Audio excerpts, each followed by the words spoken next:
This segment is all about selling your business in today's economy. Welcome to the program. I'm Mark Imperial, and this segment's brought to you by booksgrowbusiness.com. It's the place where busy professionals get their books done to lead their fields, educate consumers, and to leave a legacy. Joining me on this segment is Mark Habib. He's the founder of the Royal Crown Group. Mark, welcome to the show. Welcome. Thank you very much for having me. Tell us a little bit about your work, and specifically, who are the types of clients that you specialize in helping? Well, we are a boutique business brokerage firm. We do traditional, small, and medium market brokerage as well as M&As. The typical, though, business owners that come to us are your small mom and pop operations that own a dry cleaner, a gas station, convenience store, a small manufacturing or service business, and are looking to exit the business either for retirement reasons or they're relocating or health reasons. So they come to us through referrals. Most of our work is referral. And we try to assist them in every step of the way to guide them through the process, to educate them on what it takes to go through these steps, understanding how long it takes to sell a business, how the economy is, how the market comparables are.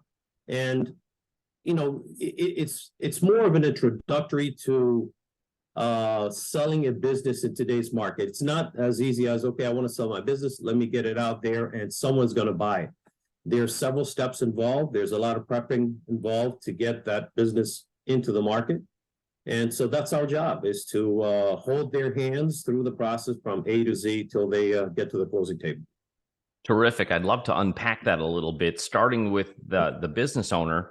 They're really great at running their business and they're thinking growth, growth, growth. But when it comes time to selling, how much thought did they put into that? And what are sort of their preconceived notions that they believe when it comes to selling a business?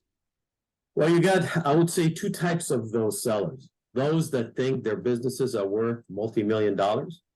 They consider it's the Taj Mahal of their industry, and they anticipate quite a bit of value, quite a bit of income, and the revenue from the sale would be tremendous. Well, it's not always the case. We try to bring them down to reality and to what really the fair market value of their business is.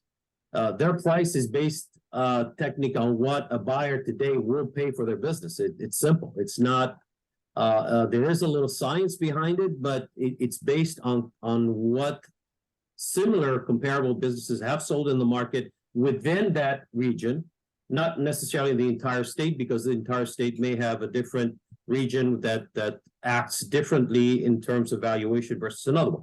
So we try to make them understand, yes, it might be worth $1 million, $2 million, $500,000 for you, but really in this market, in the conditions it is in, and what people are willing to pay for it, even though it's a great business, it's this much, it's X. And that's the one side. And then you got the other sellers who are looking for advice, are looking for someone, a consultant like us, to come and tell them, listen, based on your performance, based on your track record, based on your financials, based on the future of your industry, this is what you can expect today in your industry in terms of valuation, what your business can possibly get you. Might not be what you expect, but given the facts, we got to take everything into consideration. Financials, their leases, their assets, their customer base, their longevity, their history, all that is put together and then given a realistic value that it can take, that we can bring out in the market. Speaking of great time to sell a business, what about today's economy? Post-pandemic, is it actually a good time to sell a business? And is there such thing as a good or a bad time to sell a business? There is no good or bad time to sell a business, but there's sometimes more advantageous times for a buyer or advantageous times for sellers. Today's economy, it's a seller's market. We've noticed for the last few years, even pre-pandemic, there's been a huge demand. I'm talking about Florida now, but in general, there's been a huge demand from people to looking to get into business. So they've been they've had an issue, or people have been struggling figuring out where to put their money in the market today. A lot of people got burned by the stock market. Real estate goes up and down. Oil and gas, commodities, gold, fluctuate a lot. But the only thing that's been steady in the market in terms of return on investment has been owning a business. You see returns from anywhere from 20 to 50% on your money, but of course you got to work the business. It doesn't just, it's not a passive investment. And that's why there's a lot more demand. People have money, they don't know where to place it. So the next best thing than to put it in a good annuity or real estate that brings them 6, 7, 8% is owning a business. And now is a good time for a seller to get out because of the higher demand than the supply of businesses and inventory in the market.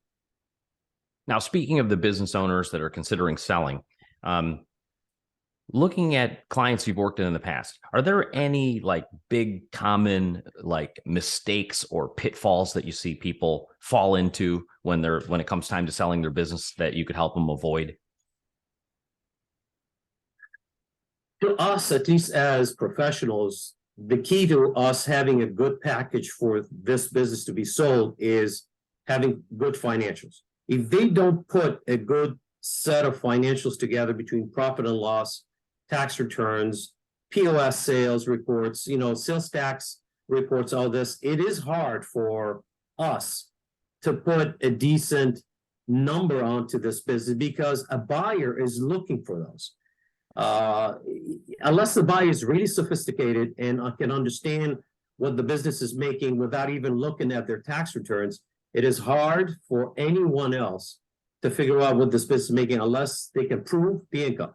So the pitfalls that a lot of people are doing, or at least a good portion of it, I can't say a lot, but a good portion is not putting all sales onto their reporting, or not reporting all the cash sales that are coming to the business, because you can't skim, let's put it that way, in a more diplomatic way. You can't skim both ways.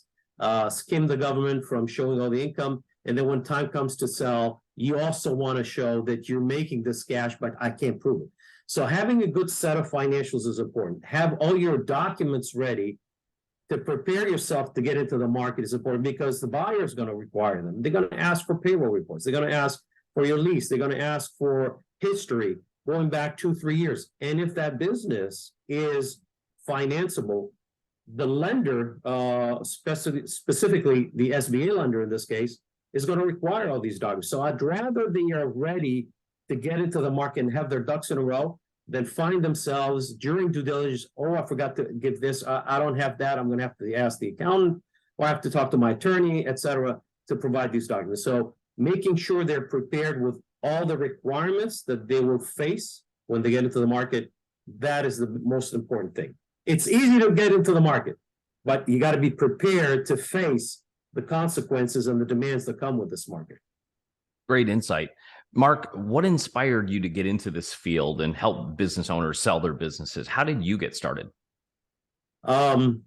Strangely enough, I used to work for State Department after college and spent 4 or 5 years working overseas. And then I said, you know what? I can't work for the government anymore. I don't want to do bureaucratic work, paperwork, right and left, reports.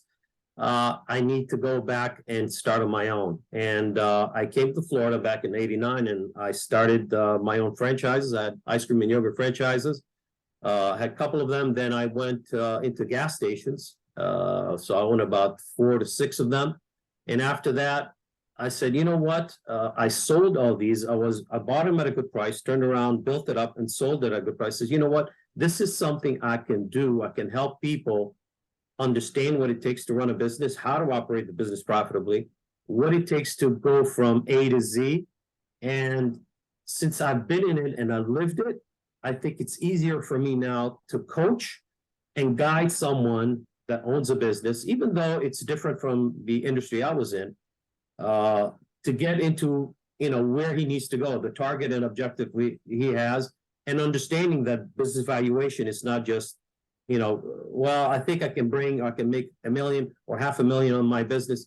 It's really, you got to understand financials, you got to understand numbers, you got to understand accounting, You got to understand the market itself a little bit. So I went through all the courses, all the certifications that I needed to understand better how to market myself and my expertise.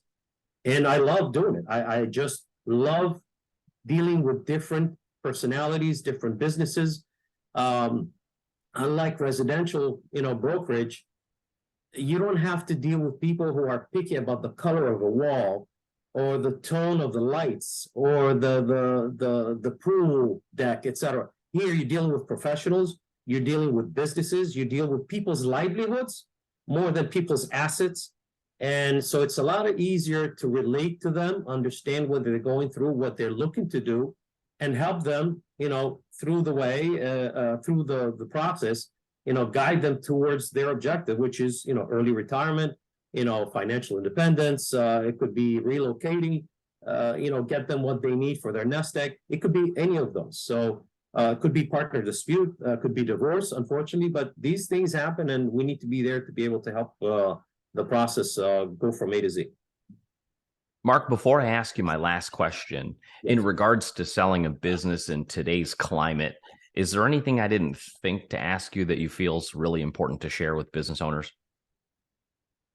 Well, when people get into business, okay, and I find it a lot more lately than before, we seem to find a lot more asset sales than goodwill sales. What I mean by asset sales is people that own today a business that is not generating an income. They struggled or they tried to build it up for the last 2 years. Either the market wasn't right, the location wasn't right, or the concept wasn't right for that area. And they're now at a point where it's becoming an asset sale, where they're selling basically the improvements and the equipment and website, telephone numbers, etc. That seems to be more prevalent because a lot of people had money. They dove into a business acquisition without really doing enough homework or planning or putting a business plan together to see if this is a viable venture for them, for the market, for the state they're in. And unfortunately, we're seeing a lot more asset sales than before. The good, strong businesses that are out there are in extremely high demand.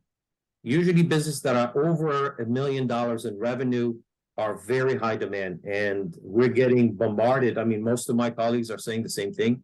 We got, 10 buyers for one business. So it's hard to go out there, and we ourselves in our industry now have to go back to our original beginners roots, where we go and knock on people's doors to say, would you like to sell? We didn't do that as much, but now we have to go around and look for businesses for our customers because there's not enough inventory in the market. Sage insight, absolutely. Yeah. Mark, for business owners listening who would love to speak with you and perhaps get your help, how can they find you, connect with you, and learn more? Sure. We are members of the Business Brokers of Florida. We're on the International Business Brokers Association as well. My website is theroyalcrowngroup.com. I also have the same similar sister site called Biz Sales USA, BIZSALES USA.com. And they can reach me. I do not charge for any consultation or any evaluation. We offer it free to any business owner. And then if they decide to engage us, then we go into agreements with them. But we are here to make sure they are guided correctly and they are taking the right steps to achieve their goal. And that's what we do. We're not looking to just make commissions. We want to make sure they do it right as well.